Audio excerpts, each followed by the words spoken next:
All right, guys. And so for the activity today, if you go back to the previous video I posted earlier in the week, it's going to go over our story of how things are built. And so you can watch that first or watch it again if you've already watched it. It's really good to keep repeating the story over and over again. We'll probably read it a good 10 times this month. The activity we're going to work on right now is the I'm glad they built it. So what it says is people build things. Remember we talked about roads being built, bridges, tunnels, houses, and then that was just in the story. Outside of the story, we talked about like our school that's been built by people. The computer or tablet or phone you're using right now is built by people. The cars it takes to get to school.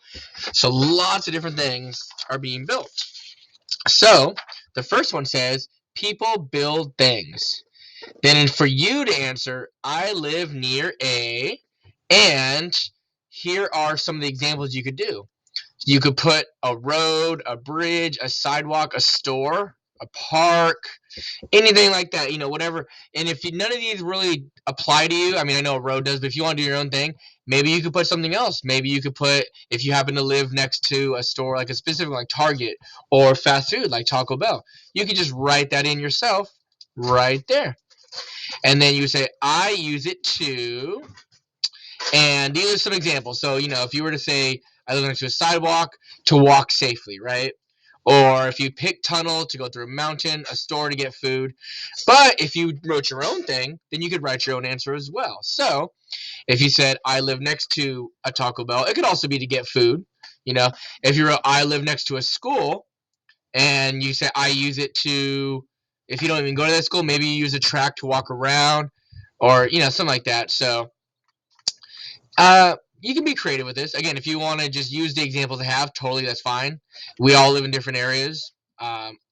Pretty much the whole class is from West Sacramento to Elk Grove to Roseville, Rockland, and everything in between. So you students, I have you pretty much in the all over Sacramento area.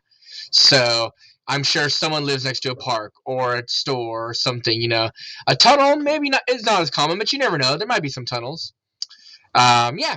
So as soon as you're done that, you can either cut those out and put them in, or you can have them write themselves. And if they have a little trouble with the writing, you can actually do what we do is we'll put the trace line. So let's just say you wanted to put Target. You do the trace letters of the T, the A, and then have the student trace it. That's another good thing we do. You can also write it on a separate piece of paper. So if they're good at mimicking what you're writing, you can write it, put it next to their paper, and then they can look at it and they can write it themselves. I know some students are able to do that as well. So whatever works for your student, you know your student best.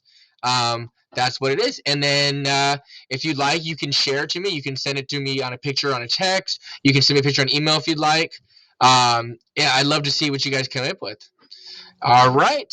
Well, that was the activity for today. So go ahead and knock that out, and then I will see you guys on the next one.